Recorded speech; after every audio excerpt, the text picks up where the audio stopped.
Good evening, and thank you very much for joining us here on talkSPORT. This is Kickoff, and I'm Natalie Sawyer. And with me this Monday evening, it is Danny Murphy and Darren Lewis. And we've been reviewing plenty of the results from the weekend in the Premier League. And we're going to continue to do that. A little bit later on, we'll also look ahead to England as they have a couple more qualifiers to complete their World Cup qualifying action. Although, as we know, they're already through to next year's finals. By the way, there is a League Two encounter taking place, and Notts County are 2-0 up at Cheltenham, where Steve Cottrell is back in charge at Cheltenham. 2 goals within a 5-minute first half spell has given Notts County the advantage in that one, which moves them up to third currently. As for Cheltenham, they are struggling. They're just a point clear of the bottom two. Hopefully we'll continue to keep you updated on that, but we're also now going to turn our attentions to what might, for some, be worrying times for Newcastle. They lost at the weekend, which means they have yet to win away from home in the Premier League. They suffered a 3-1 loss at Brentford, a result that leaves them 14th in the Premier League, just 2 points clear of the bottom three. And I mentioned their away form. They actually started with 3 successive draws on the road, that is, and they had 3 clean sheets in those games as well. But if you look at their last few away results, notably the Brentford one yesterday as well as West Ham, they've conceded 6 in 3. How worrying a time do you think this might be for Eddie Howe, Danny? I mean, yeah, concerning to a degree, because it's gone on a bit longer than he would have anticipated, and it's not as if they don't have really good players. He would have expected more. They're not threadbare. He did talk before the Brentford game about the lack of creativity and goals on the road that's been concerning him.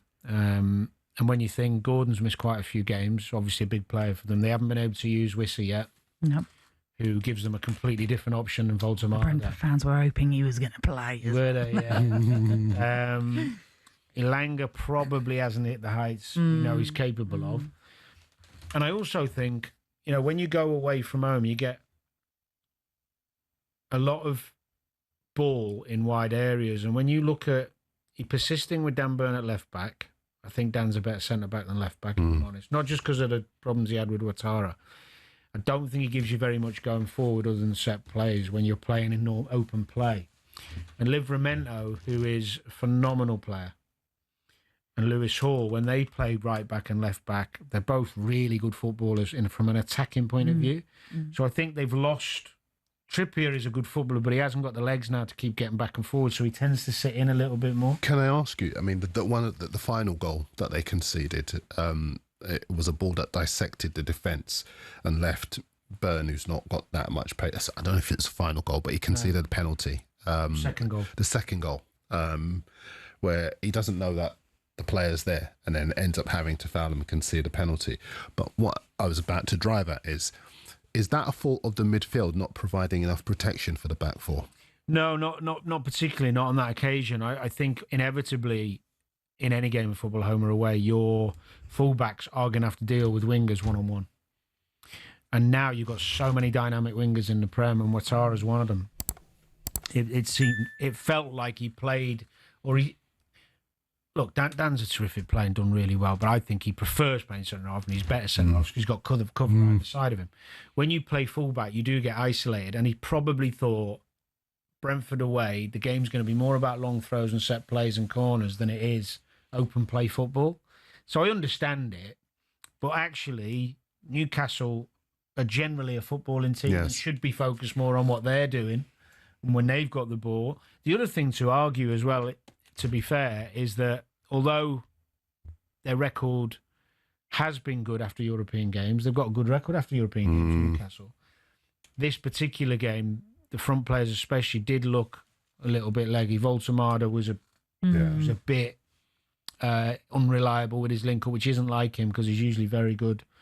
And Murphy wasn't his normal self. Barnes did all right, scored a good goal actually. But overall, I think it's this confidence when you're on the road or other Premier League grounds to keep doing the same things and playing the same freedom and creativity that they do at home. And it's not easy to do. I actually think, and I think the midfield's brilliant, by the way. Tonali I'm a big fan of. Bruno's a lovely footballer, and Joe Linton. but they're not giving enough forward creativity. Well, it's funny because, and by the way, you were absolutely right about Europe. This was the first loss they've had after a European game this season. Good on her. Yeah, somehow he knows his stuff. I don't know how. It's that big 85-inch TV. But where are you going? I'm definitely talking about TVs. It was funny because I was expecting Newcastle, and I'm only basing it on what you think and perceive, and I haven't seen them week in, week out, although I did see them against Barcelona. I was really privileged to be at that game where they did put up a great fight against Barcelona, but they had to score from their early chances, and it was obviously Barcelona took the lead in that, and then it ended up with them getting that first victory on the board in the Champions League. I felt like they don't have the ability to zip the ball. And maybe that's because of Anthony Gordon not being around, because we know how pacey he can be on that left-hand side. But I don't know. I was just expecting more, as I say, their goal came about from a bit of quick play, spreading the ball across. And then, as you say, Harvey Barnes finishing off excellently. But that was like a rare moment in the game for them. It just seemed to be lacking. And that midfield three, again, I was quite excited to see how they're getting on. They didn't really offer much. It was a real disappointment for them. I think all good football generally comes from your ability to play out from the back, and then Brentford didn't allow. No, that's true. And this is where Brentford deserve great credit and really well organised. I actually thought in the first half it wasn't particularly a great game to watch, but it was intriguing because Newcastle were really it was like they were very aware that on the road they'd been poor recently, and they were defending with their lives. They were all doing the work. Lots of blocks, There wasn't much quality from either team. It was a very robust game of football without much. They cancelled each other out a little bit. Yeah. But I think stopping Newcastle was actually more credit to Brentford than Newcastle not trying to do the right things. The thing is, and you know what it's like now. When you play Premier League level, and the games are tight because everyone's so well coached and so fit and well organised. You need some variation. You need sometimes that, like we've talked about so many times in games, coming on and making the difference. Forest was a good example at the weekend. If they'd had Visser and Gordon on the bench, throw those two, all of a sudden, the Brentford's like, it's a completely different problem. And Elanga, throw them three on and mix it all up and change it. All of a sudden, you've got these different headaches and problems. The game could have gone a different way. It was... I thought second half Brentford were terrific, actually. I think part of the problem for Newcastle is that Eddie Howe's got to kind of silence this idea that's starting to take root that possibly he might have taken the club as far as he can.